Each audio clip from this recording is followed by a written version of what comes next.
En épocas de stream, un programa de radio. Los formatos, los modos, el cómo contar cosas, curaduría de contenido para un podcast de colección. Cómo contar cosas, nueva temporada.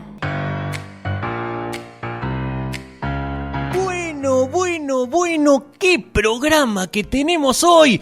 Hombre de radio, hombre de humor, hombre del fútbol, hincha de Atlanta, judío, escritor, guionista, monologuista, actor. No estoy hablando de mí mismo, aunque bien podría, porque uno habla todo el tiempo de uno mismo. De paso me presento, mi nombre es Pablo Rowinski, soy un locutor en las redes y ya que me identifico en tantos campos con este chabón, les traigo a una persona del arte, del entretenimiento, de la comedia y de la pasión. ¡Se paró Seba! Damas, caballeros, habitantes del mundo sonoro, en esta emisión especial del podcast del momento, en Cómo Contar Cosas. Cómo contar al ganador del premio Santa Clara de Asís 1982-83. Cómo contar al gran Héctor Di Payaso, al dueño de Empanadas Jiménez, a la persona que habla con Dios en la radio, al hombre de las arengas y de las aperturas de famosos. Cómo contar al creador de Casi Feliz y al conductor de Vuelta y Media. En este especial del corazón para este podcast de colección, Cómo contar a Sebastián Weinreich.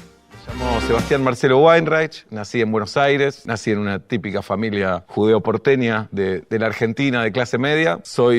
Conduzco programas de radio, programas de televisión, escribo guiones, hago teatro, actúo de vez en cuando y mi vida está totalmente atravesada por mi profesión o por mi oficio.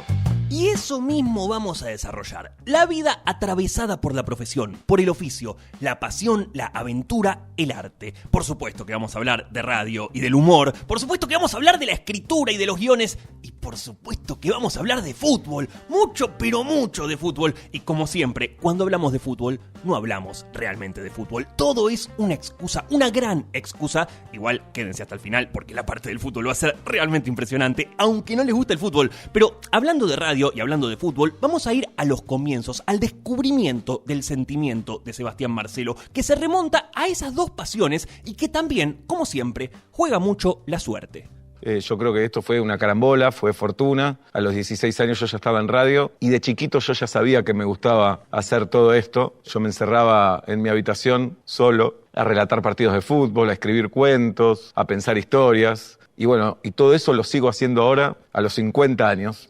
Si habré relatado partidos de PlayStation solo en mi habitación jugando al Winning Eleven. Una vez en la Feria del Libro me crucé con un dibujante que me gusta mucho, Alberto Montt, y le pregunté cuándo había empezado a dibujar y me dijo que había empezado de chico como todos, pero que a diferencia de muchos, él nunca paró, él siempre había seguido dibujando.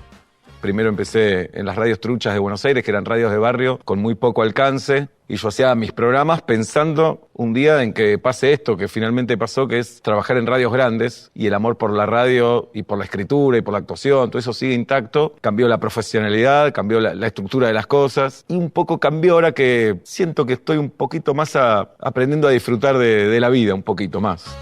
Varias cosas para detenernos acá. Primero, lo de las radios truchas. Lo vimos en el gran capítulo de Pergolini. Empezar de alguna manera, buscarte el lugar, no esperar a que te llamen. Lo que hoy sería abrirse su propio canal de streaming, con el sueño de trabajar en el medio, de hacer lo que hacen las personas que escuchás, el amor por la radio, del cual también vamos a hablar. Y lo último, ahora estoy disfrutando un poco más. Queda picando esa frase porque implica, por supuesto, que en un tiempo anterior el disfrute era por ahí algo que se le dificultaba un poquito más.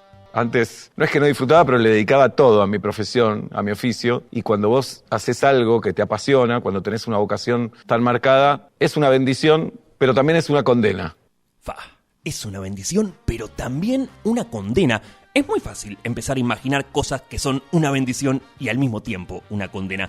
Por un lado, es muy claro lo que tenés que hacer, lo que te pide el corazón, lo que vibra con tu esencia. Por otro, cuando es tan fuerte, dedicas tu vida, tu tiempo, tu energía, todo tu mundo gira alrededor de esa vocación. Es una condena, estás entregado a eso todo el tiempo. Cuando tenés algo tan marcado, le compite a la vida constantemente. Se vuelve algo muy endogámico. Tus amigos forman parte del medio, hablas del tema todo el tiempo. Mi pareja es comediante, es actriz, entonces hablamos de esto también todo el tiempo, pero no nos aburre, nos apasiona. Le compite a la vida, lo domina todo y no aburre, apasiona. Pasa en otros ámbitos. Yo tengo amigos que hace 20 años que solo hablan del fútbol o del gimnasio o del esquí o del dinero, como que jamás hay otro tema de conversación. Yo mismo debo tener mis propios temas de los que no escapo nunca. Ya nos vamos a meter en la cuestión vincular porque su pareja Dalia Goodman también comparte profesión y pasión. Ya hablaremos del compañerismo porque también ha brillado gracias a eso. Pero antes, una curiosidad, porque claro, una cosa es tener muy en claro lo que tenés que hacer y otra cosa es poder hacerlo, que te salga. Wanreich decía que en su caso no había plan B. Si no le hubiera ido bien con esto, no hubiera sabido qué hacer. Lo raro es que no había plan B en esto. En un momento trabajé para una fábrica de carpetas que vendía carpetas a mayoristas. Iba a las librerías a vender carpetas para la empresa. Me pagaban un básico y un porcentaje por las ventas. Al tercer mes de no cobrar porcentaje por las ventas, decidimos terminar con esto. O hacía esto, no sé qué hubiera hecho con la vida. Por eso estoy tan agradecido. Y ahora vamos a profundizar, así que presten atención al detalle, porque cuando a uno en la vida todo le dice que es por un camino, ese camino, ese lugar, tiene muchas posibilidades. Si te encanta el fútbol, por ejemplo, y hablas todo el tiempo de fútbol, ser futbolista es una opción, pero podés ser técnico, ayudante, especialista en videos, en táctica, no sé. La cuestión es hacer algo con eso, porque cuando Seba dice que le compite a la vida, que lo domina todo, que le invade los vínculos y las horas de su día a día, lo dice con conocimiento de causa. Una bendición y a la vez una condena. Todo yo lo traslado a la vida. Es una relación que tengo entre el oficio y la vida constante. Yo voy por la vida y veo una situación, o tengo una conversación, o escucho algo, y yo me lo imagino en un guión, en un cuento, en una sección para la radio. Es un poco enfermizo, un poco obsesivo, pero insisto, me surge naturalmente. Es como una antenita prendida, encendida que tengo ahí. Me pasa mucho, todo el tiempo, a toda persona que escribe, que crea o que presta atención le debe pasar lo mismo. Mi blog de notas es un escándalo de anotaciones de ese estilo. No estás pensando todo el tiempo en contenido, pero con cualquier cosa que pasa, lo primero que se despierta es eso. No hay duda de que es combustible, materia prima. Yo me nutro de todo eso y mi teoría, que no tiene por qué ser la correcta, para mí si no te pasa eso, para mí te tenés que dedicar a otra cosa. Tal vez estoy equivocado, pero insisto, es como un oficio que para mí te exige estar ahí las 24 horas. Yo no lo sufro, yo lo disfruto. Puede ser difícil para el otro, pero bueno, soy así, ¿qué voy a hacer? ¿Qué voy a hacer? Me pasa todo el tiempo, incluso con este mismo podcast. Me pongo a ver una entrevista o un programa o cualquier cosa de mis consumos diarios y digo, esto lo puedo usar, esto lo quiero destacar, esto está para ponderarlo. Y mientras más espacios tengas para descargar, más interesante es. Porque pensás, esto es para la radio, esto es para un monólogo, esto es para una escena de una serie. Muchas veces hay una imagen real, un mozo que te atiende mal, para mí es fuente de inspiración total. Un mozo con una particularidad, por ejemplo. Un mozo extra amable, viste que hay algunos que son muy amables. Sí. Eso me llama mucho la atención. Y a veces son palabras también, o muchas veces veo situaciones dramáticas y las imagino en comedia. Pero la base, la esencia, que es mucho de lo que toca este podcast, el carozo del asunto, diría el indio, es la comunicación. ¿Cómo se comunican las personas? De eso se trata, hacer radio, hacer humor, hacer series o películas. Me obsesiona cómo nos comunicamos los seres humanos, me obsesiona. Pero me obsesiona el tipo que llama al delivery para pedir algo, y a veces no logran ponerse de acuerdo, que eso lo hacemos mucho en la radio, decir, ¿por qué no se ponen de acuerdo si son 6 empanadas que te están pidiendo? No pueden. Y también las grandes cosas, ¿no? Empanadas Jiménez, buenas noches. Buenas noches, te quiero hacer un pedido. 6 de jamón y queso y 6 de jamón y queso. Y 6 de humita. Y 6 de humita. Ah, no va a poder ser. ¿No tenés más? No, porque jamón y queso y humita no son amigas, no se llevan nada bien. Y ahora me parece ser una picardía. Habla, por supuesto, de su clásico segmento de Empanadas Jiménez. Y las grandes cosas, ¿cuáles son las grandes cosas, no? Por supuesto que todas las que vamos a repasar a continuación en este mismo episodio. Los temas son 4 o 5, no son tantos. Los vínculos, amor, pareja, muerte. Bueno, del sexo también se habla mucho, la psicología, el poder también, el dinero, todos esos temas que nos atraviesan la vida cotidianamente. Son temas grandes, pero son chiquitos también.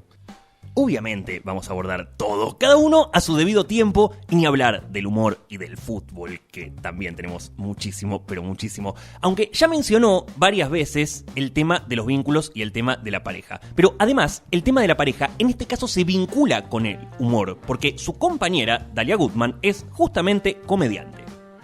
Suelen preguntar, ustedes son comediantes, se ríen todo el tiempo en la casa, debe estar vivir con ustedes, debe estar buenísimo. No. No, la respuesta no.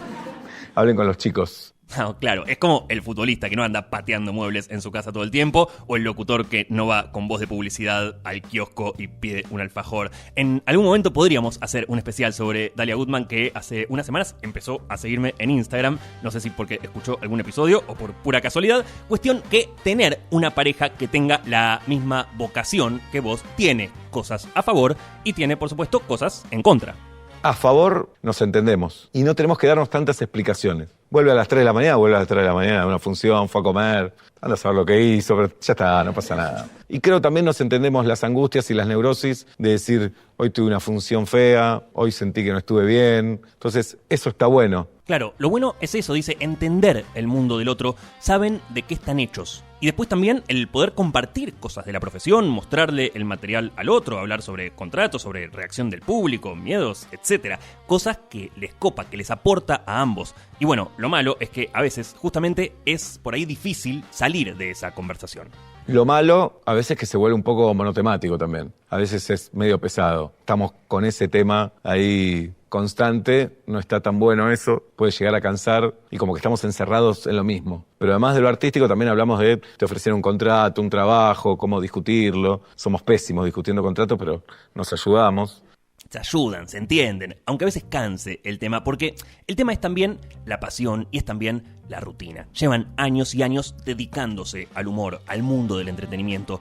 Y en ese mundo, los horarios marginales, las funciones, las giras, es importante encontrarse, porque por ahí con otros es un poco más complejo. No, porque debe haber actores, actrices que están casados con gente que tiene trabajos que sirven de verdad. Bueno, lo dice de forma jocosa, obviamente, pero vamos a detenernos un poco ahí. Trabajos que sirven de verdad. Me acuerdo siempre de un profesor de locución de acá, de Éter, que decía, no cualquiera puede hacer una tanda publicitaria, o peor aún, te decían, ¿vos dejarías que te opere un tipo que no es cirujano, que no es médico? Entonces, ¿cómo vas a dejar que alguien que no es locutor haga una publicidad? Y bueno, hermano, una tanda realmente la puede hacer cualquiera, pero por ahí una operación a corazón abierto es muy posible que no. Igual, haciendo foco en la declaración sobre la utilidad, ¿sirve realmente el humor? ¿Sirve para algo la comedia? La comedia es fundamental, es una herramienta súper válida, es una herramienta salvadora y aliviadora también. Vamos a hablar un poco del humor, obviamente en el cómo, en la manera de profundizar en el humor y en la forma de mostrarlo. Hay una parte interesada. Para mí, el humor, la gracia, el divertirse, el reírse, tiene una valoración altamente positiva. Para mí es de las mejores cosas que tiene esta vida, pasarla bien.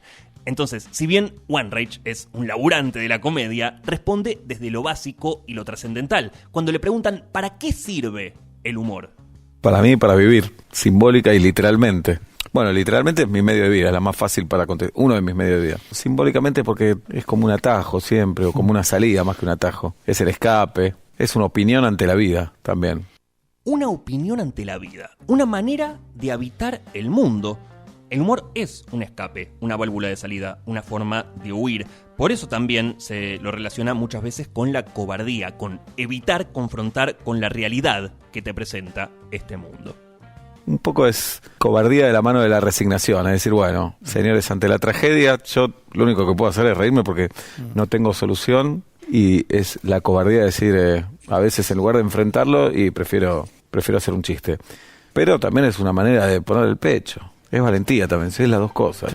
También es valentía. Es quizás animarse a decir algo que por ahí sin humor no se puede. A tocar temas sensibles, profundos, serios, a incomodar, a molestar, a revolver un poco el avispero. El humor es una protesta también, un poco. Una protesta y un señalamiento. Estás señalando algo del mundo que te parece que está mal, o algo que no entendés.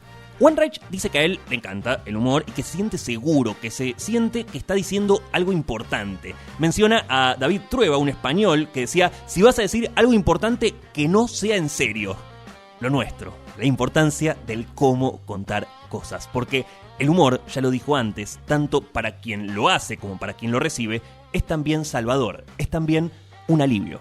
Y es un alivio también, es un alivio para el que lo hace y para el que lo recibe. Porque vos estás o en una platea, o estás leyendo un libro, o mirando una comedia, y decís, mirá cómo se ríe de esto que le duele. Y a mí también me duele. Y se está riendo, me alivia un poco. Hay otro que le pasa lo mismo y hay otro que se puede reír de eso. Entonces yo también voy a poder. Yo también voy a poder. A ese le pasa lo mismo que a mí.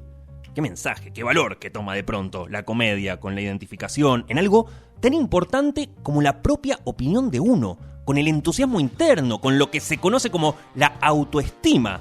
Y eso aplica para quien es espectador y también para quien es protagonista. Todos los que hacemos esto tenemos una autoestima indiscutible.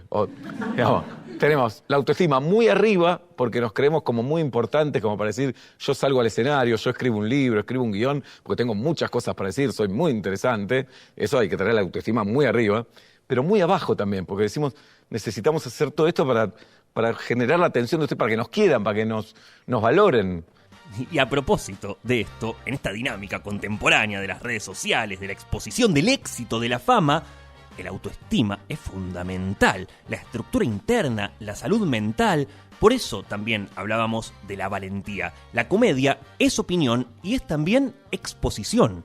Hay que estar entero para lo que decía antes, para el rechazo, hay que estar entero para la frustración. La comedia es un camino de frustración, porque es probar hasta que la encontrás. Y tiene algo más salvaje, que en un momento la encontraste y 2 años después eso ya no causa gracia. En un momento te sentís genial y al otro día, ni al otro día, a la media hora te sentís lo peor del mundo. Entonces ahí hay que estar muy armado.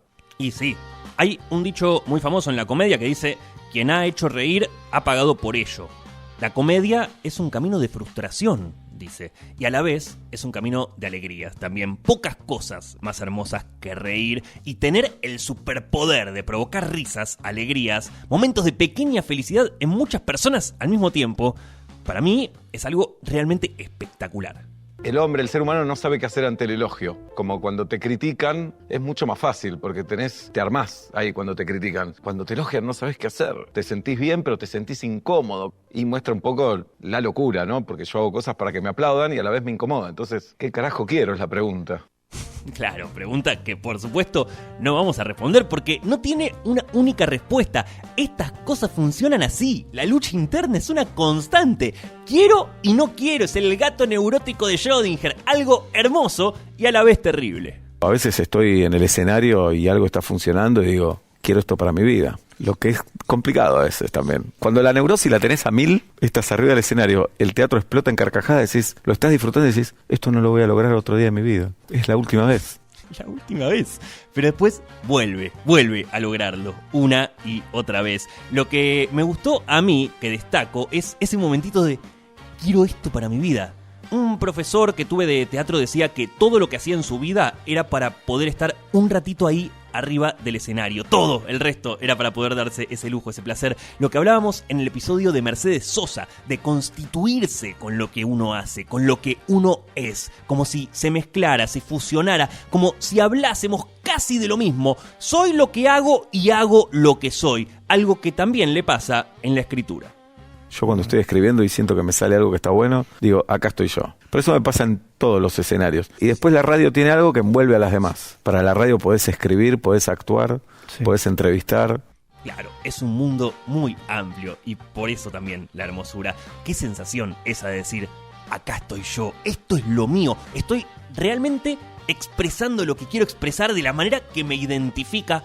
Hacer lo tuyo, lo que sentís que sos, tu voz propia. De nuevo, la importancia del cómo. ¿Cómo expresás eso a tu manera? Extrapolable a cualquier profesión, a cualquier persona, vinculado más a la esencia propia de uno. Entrás a trabajar de esto y decís, ¿y qué quiero? Y que mi programa sea muy escuchado, llenar teatro. Sí, querés todo eso, pero ¿a qué costo querés eso? Para mí, esto es para mí, lo ideal es llenar teatros haciendo la obra que a vos te gusta hacer tu serie que vos querés hacer. Esa es la meta. Bien, ahí la neurosis pone un freno, juega también el corazón, no es todo tan cerebral. ¿Cuál es la meta? ¿Cuál es el objetivo? ¿Para qué hacemos todo esto? Para hacer lo que uno quiere hacer.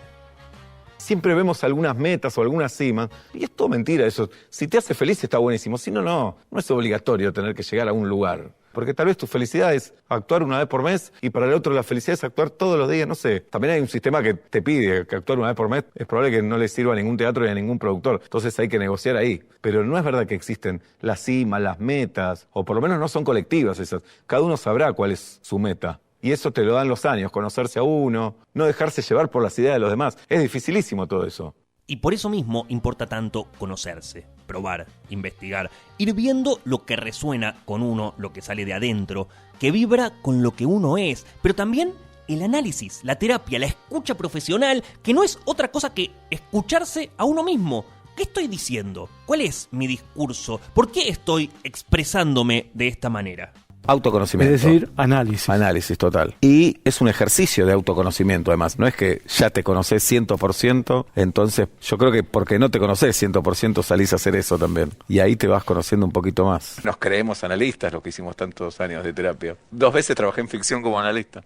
Y yo creo que obviamente no somos psicoanalistas, pero sí aprendemos con un ejercicio de autoconocimiento a pensar, a preguntarnos las cosas, a reflexionar. Ya sé, uno te va a decir, porque fuiste al dentista 10 veces, no sos dentista. No es lo mismo. Trabajé 13 años en una pastelería y no por eso tengo el baúl lleno de bola de fraile, recordando aquel gran episodio de La suerte está echada de la temporada 1 de Cómo contar cosas. A propósito, hay más de 30 episodios de este podcast para investigar. Les recomiendo mucho que vayan a escucharlos porque mis episodios hablan también de mí y hablan de vos. Incluso son cosas que tienen que ver conmigo y que por ahí también tienen que ver con vos, porque acá no estamos contando a One Rage.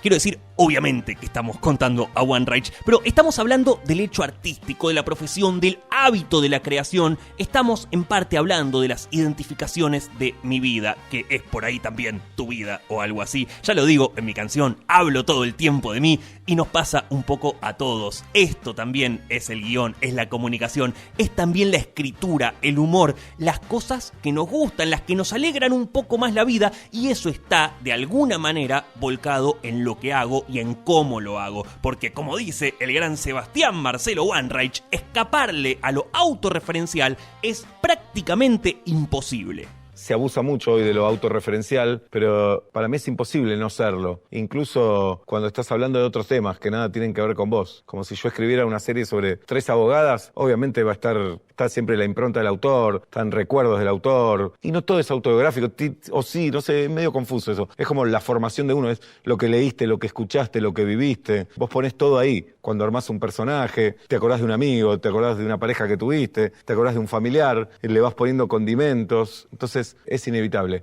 Es inevitable. Che, falta, no hablamos de fútbol todavía, es tremendo que no hayamos hablado, pero bueno, atención, porque estamos sentando las bases del episodio. Todo esto es importante porque si no lo demás parece superfluo. Es espectacular la parte que tenemos de fútbol por delante. Y tampoco hablamos mucho de la radio, hablamos un poco, es cierto, pero me gusta centrarme acá, en la parte de la escritura, de la creación, porque es quizás lo menos reconocido del mundo One Rage, el tema de la escritura. De hecho, se da un diálogo muy divertido en una vieja entrevista con Eduardo Sacheri, también escritor, que le pregunta a One Rage si él en su vida suele escribir. Yo escribo constantemente, me da un poco de vergüenza decirlo delante de tuyo. No, pero pará, sí. En realidad yo pregunté mal, porque indudablemente los espectáculos estás escribiendo. Claro, sí, los escribo pero yo. Ficción, cuentos, ¿también? Claro, Sacheri es escritor y One Rage es más conocido por la radio, por el stand-up, quizás en sus comienzos por sus tareas como cronista y en último caso como actor de las series de Netflix o aquella película que escribió con Winograd. Pero sí, en realidad tiene la incómoda tarea de decirle que sí, que se la pasa escribiendo. Tengo 2 libros de cuentos, escribí la película que actué con Carla Peterson, escribo mis obras de teatro y sí, escribo constantemente. Porque claro, el stand-up está escrito, aún desde lo autorreferencial, aunque parezca improvisado. Antes hablábamos de la importancia del autoconocimiento y del conocerse a uno mismo, o del no conocerse y por eso haces lo que haces, para conocerte un poco. Pero en definitiva, si bien sos vos ahí arriba del escenario, tampoco sos realmente vos. En escena se monta una ficción autobiográfica quizás, pero una ficción al fin. Para mí autobiográfico es todo, esta entrevista es autobiográfica, porque todo el tiempo estamos poniendo nuestra vida ahí en lo que hacemos. Después hay una cosa más de literalidad, ¿viste? Si es 100% real, que para mí nunca es. Porque una vez que subís a un escenario o escribís un cuento, ya no es la vida real o ya no es lo que te pasó exactamente. El ejemplo más claro es su serie, Casi Feliz, éxito de Netflix, 2 temporadas, una tercera en suspenso, y ahí, claro, como si fuera un stand-up, el personaje se llama Sebastián, labura en una radio, la protagoniza el mismo Sebastián Wanreich, y como si fuera un guiño hacia el futuro, la ficción en su radio se llama Urbana, creada antes de la existencia de la Urbana Play actual. Pero claro, era una ficción, una muy buena ficción. Soy el protagonista, soy el guionista, co-creador con Hernán, mi amigo Hernán Garjuni, que es el director. Te dicen, está basado en tu vida, sos vos. No está basado en mi vida. Yo sé, el personaje se llama Sebastián, hace radio, va a terapia, es hincha de Atlanta, decís, ¿cómo no está basado en tu vida? No, parte de algún punto similar, parecido, pero después los conflictos son otros, hay algunas angustias existenciales que pueden ser las mismas. Claro, en algún punto es lo mismo que decíamos antes, no es que es su vida, es que su vida lo nutre de ese color. Eso que ves, eso que vivís, eso que atraviesa el día a día, va formando lo que sos, va tiñendo tu modo de ver el mundo. Es fina la línea, pero es. La vida real alimenta a la ficción, la vida, el oficio y el ser como uno es. No escaparle a eso que te pasa. Pero vos armás la estructura de un cuento, de una novela, y pensás qué le va a suceder a ese personaje, cómo va a ser el arco, qué va a pasar con la historia, por qué ese personaje dice tal cosa, cuál es su pasado. Seguramente hay cosas nuestras, hay pasado, hay pasiones que se meten, pero no te puede dominar la pasión a la hora de escribir. Cuando te metes con el fútbol, pibe, deben estar pensando ahí en sus casas o en sus autos, en donde sea que escuchen estos. Ya voy a hablar de fútbol porque todo deviene en eso. Si prestan atención, creo que en ningún momento dejamos de hablar de las pasiones. Hablaría una hora entera del arte de escribir y de hecho probablemente lo haga en algún Cómo chorear cosas, contenido extra que está gratis en el canal de YouTube. Ahí vamos a abordar cómo es que crea sus guiones, sus rutinas, sus secretos y demás. Todo por supuesto a través de su propia voz. Porque esto de la escritura, que es la comunicación, que es la expresión, es muy importante para mí y es también importante para Sebastián Wanreich. Ahí hay una pasión sin lugar a duda. Hay una pasión, hay una necesidad también, una necesidad de hacer esas cosas. La importancia de hacer las cosas, lo decimos siempre, lo repetimos. El peor hacedor de algo es 1000 veces más que el mejor comentador. Hacer, hacer y hacer, poner en movimiento y desarrollar las pasiones, no necesariamente como trabajo, como oficio, pero escucharlas, hacerlas crecer. La pasión me parece muy importante en la vida, en el área que sea, y de eso estamos hablando casi en todo momento. Y por eso, para mí, es tan importante hablar de esta pasión que compartimos, porque saben que no me voy a quedar en la superficialidad. Si hace falta hundir la nariz en el plato, lo vamos a hacer. Así que sí, damas, caballeros, personas que escuchan este podcast, a partir de este momento vamos a hablar un poquito de fútbol. El fútbol, obviamente, es mi pasión. Antes, en un momento, me lo reprimía un poco más. Como decía, qué termo, qué básico. Y después digo, no, me gusta esto, soy termo, soy básico, bienvenido. Me encanta. Bueno. Atención, porque nos ponemos a hablar en serio. Hay mucho para abordar en tema fútbol y recuerden que cuando hablamos de fútbol no hablamos de fútbol. Pero hablando de fútbol, lo mejor del fútbol es la revelación que se dio en una gran nota que hizo con Luis Corbacho para el extinto canal de noticias llamado IP. Escúchame, me parece una porquería ver partidos de fútbol. ¿Por qué? ¿Qué es lo que me parece una garcha absoluta? Que haya dos personas, dos bandos fanatizados, sobre todo en el Mundial, ¿no? Que yo en el Mundial me voy a hacer algo. Soy esas personas que se va a tomar un café y está solo. Lindo, ¿no? Tenés la ciudad para vos, el país para vos. Sí, la típica. Bueno, entonces digo, ¿qué festejan? No hay lógica. ¿Qué festejan? No hay lógica. No es ganamos. Ganó Guandanara. Guandanara, que tiene cartera de Louis Vuitton. Bueno. La aplaudo, ganó. Vos no ganaste nada. ¡Tú no has ganado nada!, decía Chilavert. Bueno. ¿Cuánto para analizar y desmembrar? Pero la tesis de Corbacho es clara, lo veo ahí, Facu mordiéndose los labios. En algún punto es también lógica, es también válida. Yo creo que hay mucha gente que por ahí se siente identificada con la tesis de este periodista. Hermano, no hiciste nada. ¿Qué garcha estás haciendo? Atención, porque Wanreich le responde. Vamos por partes. Como hincha de Argentina no ganaste una Vamos mierda. por partes. Con respecto a lo ilógico, sí, estoy totalmente de acuerdo. Okay. Es ilógico, es como el amor, justamente. Bueno. No sé por qué quiero que un equipo le gane a otro, es absurdo, es ilógico, pero me pasa, no lo voy a reprimir ni a negar. Lo de no gane nada, me parece que estás absolutamente equivocado. ¿Qué ganas? ¿Tenés acciones en Atlanta? Ahora vamos a hablar. Absolutamente equivocado y me da mucha pena que creas que ganar o perder pasa solamente por lo material. Si bien lo material es importantísimo. Pero gana un equipo, yo me pongo contento, es un montón. No tantas cosas me ponen contento en la vida. Bueno, para empezar, una tremenda respuesta. O sea, tremenda respuesta. Quiero aclarar que todo se da en el ámbito de la confianza. Corbacho no le está cuestionando a Wanreich lo que siente. Está jugando con él, lo está desafiando un poquito, invitándolo a pensar, poniéndolo en un lugar de la observación estandapera. Me pone contento, me hace muy feliz que un equipo le gane a otro, le dice Wanreich. No tiene ninguna lógica, pero es un montón. Y otra cosa hermosa que agrega es algo sobre la utilidad. Porque, de nuevo, no estamos hablando de fútbol. Estamos hablando de ser hincha del fútbol. Eso de la pasión que le pasa a los que sienten cosas por las cosas. ¿Y sabés por qué me gusta ser hincha también? Porque no sirve para nada. Claro. Y hoy, justamente, todo tiene que servir para algo. Todo tiene que ser productivo. Bueno, ser hincha de fútbol no sirve para nada. Para nada, es espectacular. Porque hablamos al principio de la utilidad del humor, de para qué sirve la comedia, para qué sirve la vida en sí, podría preguntar. Esto, la presión de ser productivo, de hacer algo o por los demás. Ser hincha de un equipo de fútbol es una hermosura. Y como vimos al principio, es una hermosura y es a la vez una tortura. Y bueno, y mi pasión es Atlanta también. Un equipo de fútbol argentino muy grande. El más grande, digamos las cosas como son también.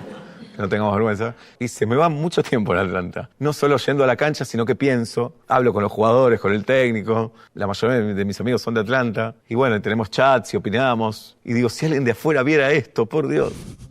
Es una pasión que compartimos, el corazón bohemio y lo que nos hace sentir, eso que va más allá de uno. Pero les dije que no nos íbamos a quedar en la superficialidad y vamos a ahondar mucho más, tanto en el tema fútbol como en el ser hincha de fútbol y también en la cuestión bohemia, por supuesto, porque Wanreich es uno de los característicos hinchas de Atlanta, de los más famosos junto a Cayetano, a Luciana Rowinska, Julián Cartoon y no sé si alguno más, pero ya que estamos entrando a esta parte final del episodio, si quiere, ¿saben ustedes por qué Wanreich es hincha de Atlanta?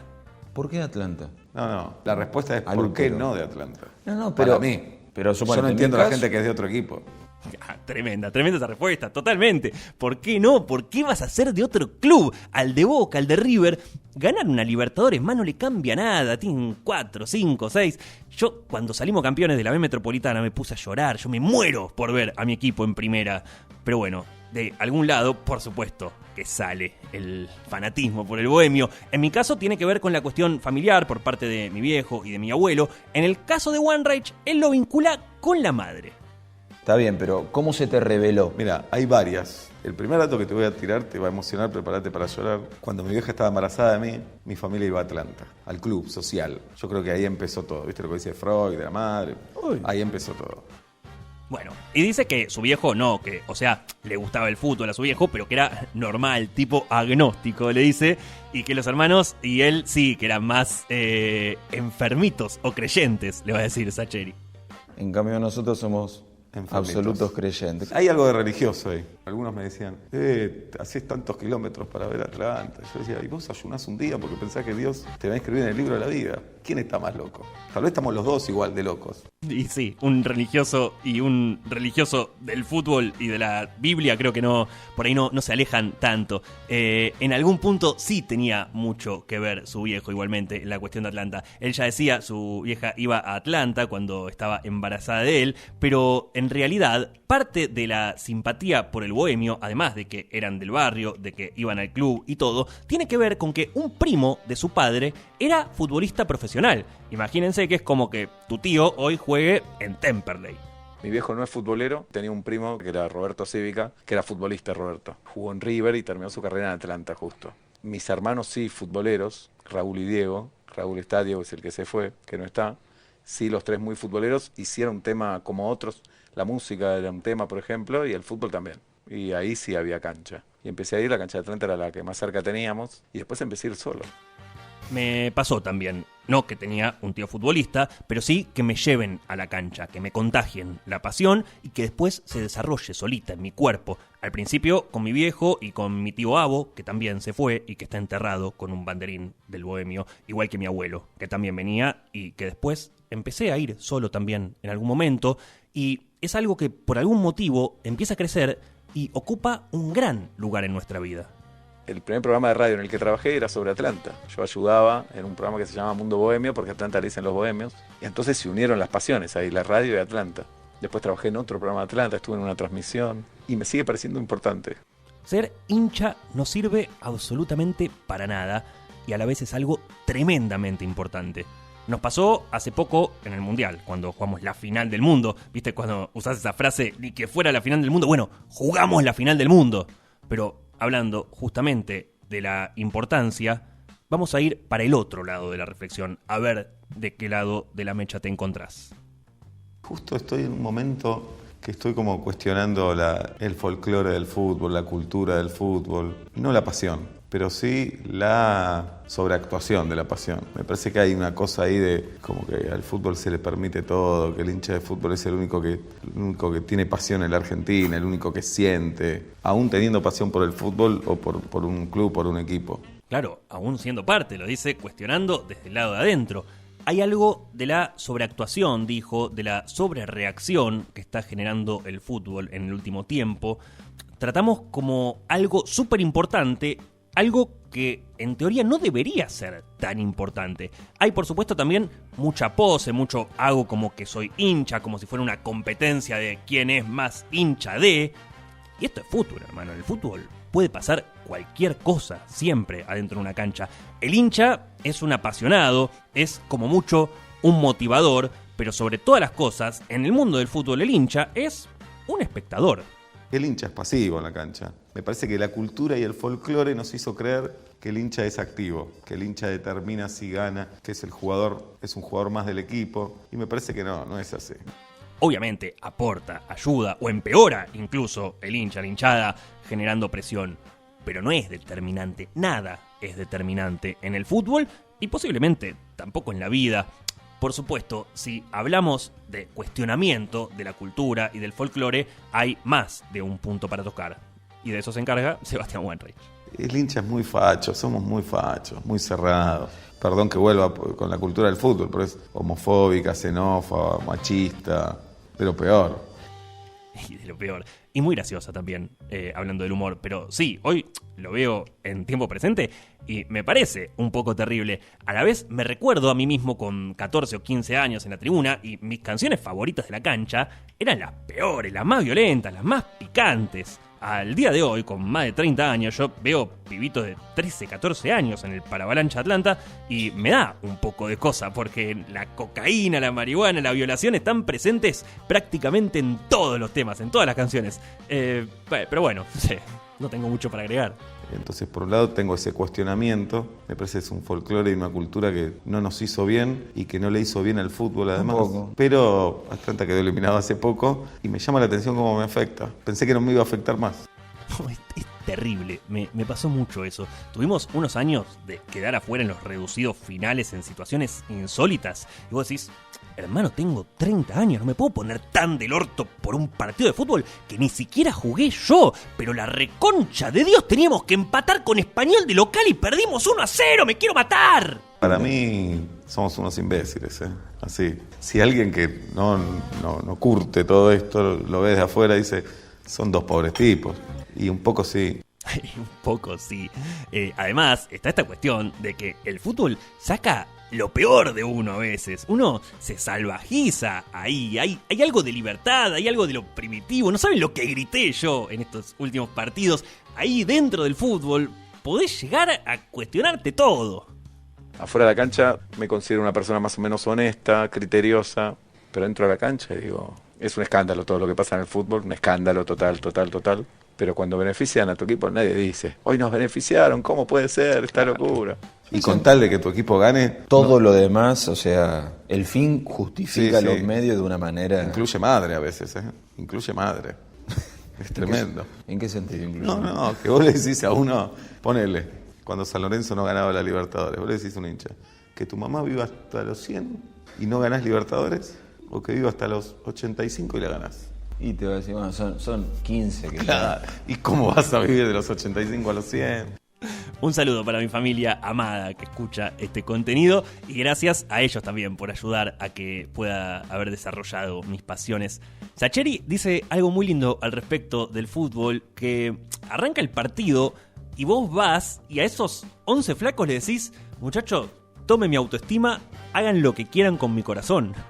Algo demasiado importante y que a la vez no depende prácticamente en nada de vos. Hablaba con un amigo la otra vez. Tenemos que parar un poco, como dos adictos, ¿viste? Como que, y mirando la fecha, te ofrecen un viaje, una fecha. Le digo, pará. Entonces veo si Atlanta juega ese día, por ejemplo. Y a algunos les digo, no, juega Atlanta, como los que, y a otros les miento. Claro, les quiero avisar que les mentí, porque me da vergüenza a veces. Le da vergüenza. Es que sí, o sea, me pasa todo el tiempo. Pedir un día en el trabajo, mover una reunión familiar, faltar una salida con amigos, postergar un viaje. Parece una boludez, pero no sé, ir a la cancha está realmente muy bueno cuando te gusta, porque sí, es algo realmente espectacular. Y al mismo tiempo es espectacular y muchas veces puede ser una reverenda mierda. Porque más no la pasa bien. El hincha de fútbol no la pasa bien. La pasa mejor en la víspera que en el después. La pasa mejor yendo a la cancha, juntándose con sus amigos. Pero después es todo sufrimiento. Mi amigo el Checho siempre dice algo que cuando íbamos de visitante, que se podía, todo eso, salía el equipo, aplaudíamos, papelitos, cantábamos. Empezaba el partido y me dice, ya está, terminó lo mejor. Ahora empieza lo peor. Vinimos para esto. Ahora todo arranca abajo. Claro. Porque si va perdiendo sufrís, si va ganando sufrís porque querés que termine. Claro, la gran dicotomía del fútbol, la neurosis hecha deporte y a la vez algo que sale desde el sentimiento de uno, que no lo puede controlar, algo más fuerte que la razón. Esto por ahí te cambia el humor, te cambia la semana, te cambia el día, la emoción de la ruleta sin apostar nada más que tu estado de ánimo. Sí. Cuando veo a otra gente, digo, no, ¿qué le pasa a este tipo? Digo, ¿qué te pasa? ¿Qué te pone tan mal? Sí, porque lo que uno siente no lo puede decidir tampoco. Si te pasa, ¿qué vas a hacer? Por supuesto, hay algo que está por encima de todo, porque hicimos un menjunje de cosas mezclando deporte, pasión, el ser hincha y el juego mismo. Pero One Rage es muy claro en un asunto y a mí me parece súper importante y yo también me quiero detener ahí. Sobre todo porque en la cultura del aguante se ha vanagloreado a quien está de espaldas a la cancha alentando por ahí a la tribuna y no al equipo. Yo no lo voy a criticar, por mí que cada uno haga y lo viva y lo disfrute como quiera y como pueda. Pero a mí, igual que a Seba, lo que me mueve, lo que me conmueve, lo que me gusta de todo esto, lo que le hace sentido a todo lo demás, es lo que pasa en el verde césped, lo que ocurre dentro de una cancha de fútbol. Es lindo el clima, es lindo el colorido, pero a mí lo que más me gusta es el juego, es ver un partido de fútbol. Estamos cerca del final y como siempre, esta es la parte más candente. Les agradezco de corazón que lleguen hasta acá. Lucharle con todas las inteligencias artificiales. Es realmente sorprendente la cantidad de personas que terminan los episodios. Si pueden valorar, compartir, comentar el episodio, realmente me harían muy feliz. Y hablando de felicidad, es un tema tremendamente recurrente en la obra de One Rage, la felicidad. Hizo una serie llamada Casi Feliz, ya hablamos en su momento. Escribió un libro de título Ser feliz me da vergüenza. Su obra de teatro se llamaba era One Rage y los frustrados. Ahora Frágil creo que fue su último show. A todo esto, ¿qué es la felicidad para Sebastián One Rage? ¿Qué es la felicidad? No tengo la menor idea, ¿viste? Entonces me gusta jugar con esa palabra, me gusta jugar con ese concepto. Me doy cuenta cuando la paso bien. No sé si eso es la felicidad, supongo que sí. Me gusta eso de disfrutar los momentos. No me gusta cargarme con la presión de decir disfrutar, porque siento que es como muchísimo. Entonces, no sé qué me faltaría para ser feliz, porque me parece que no puede ser un estado permanente. Alguien que es feliz todo el tiempo es insoportable, ¿no? Es como, basta de tu felicidad, basta. Amargate un poco, entristecete un poco. La vida sin problemas es matar el tiempo a lo bobo, diría el indio. Me gusta jugar con la palabra, el concepto, disfrutar los momentos. Esto me gusta, esto no es algo permanente, va variando, va fluyendo. Pero hablando y hablando y hablando, Seba encuentra su definición. Que no es suya, pero bueno, que en este caso sí.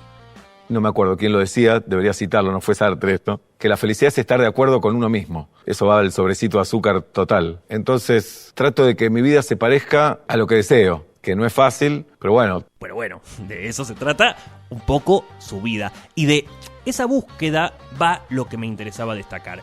Estar de acuerdo con uno mismo. Que la vida se parezca a tus deseos.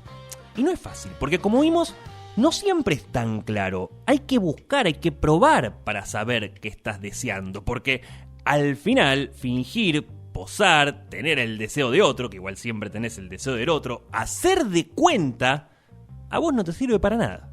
Muchas veces hacemos cosas para pertenecer, hacemos cosas para que te acepten, fingimos que nos gusta algo, fingimos que nos interesa algo, fingimos en cosas pequeñas, en una conversación, fingimos opiniones para sentirnos aprobados. Y todo eso me parece que va en contra de la felicidad, va en contra del bienestar y sobre todo va en contra de nosotros mismos, como que el que sufre es uno, porque decís, estoy actuando, estoy forzando algo. Pero bueno, también lo veo como un poco natural, querer sentirse querido por los demás. A medida que van pasando los años, me parece que te vas sacando esa mochila y vas diciendo, bueno, yo soy esto es lo que me gusta, esto es lo que no me gusta, no voy a descubrir nada, el tiempo se nos va, el tiempo es re valioso. Entonces, buscando la felicidad, me parece, busco estar de acuerdo conmigo mismo y ser sincero conmigo. Finalazo, podría decir un director. Pero quería agregar dos cositas más. Vimos ahí como tocó conceptos que vimos en el capítulo de Pergolini, en el capítulo de Bernasi, el tema de la simulación, el tema de ser uno mismo, el tema del tiempo, muy desarrollado en el capítulo de El Pepe Mujica, que fue también de los más celebrados y de los más escuchados en el último tiempo. Por un lado, lo que quería agregar es lo mismo que con las drogas. Acá hicimos una valoración ultra positiva del humor, porque para mí es algo mágico y súper increíble. Pero bueno, no siempre, no en todo momento, no para todos. A veces la tristeza es muy grande y no hay humor que le haga frente a ciertos dolores. Obviamente el humor salva, el humor sirve un montón, pero no siempre. A veces el dolor es muy grande, a veces la tragedia es enorme y en ese momento no hay chiste que te salga ni que te salve. Incluso puede empeorar la situación, te puede irritar cuando estás en un momento espantoso, tan horrible y alguien te hace un chiste con buena intención porque te quiere sacar de ese momento y a veces el chiste no alcanza. Pero bueno, la culpa, ¿no? La culpa judía, la neurosis activa de tener que justificarse, de tener que justificarme ante nadie. ¿Qué le vamos a hacer? Así somos. Así que lo otro que voy a ponderar es la máxima pasión de Seba, que es un poco algo obvio. Es algo que une a las personalidades que vamos desarrollando semana a semana. Es quizás la pasión universal, que es la pulsión de la vida.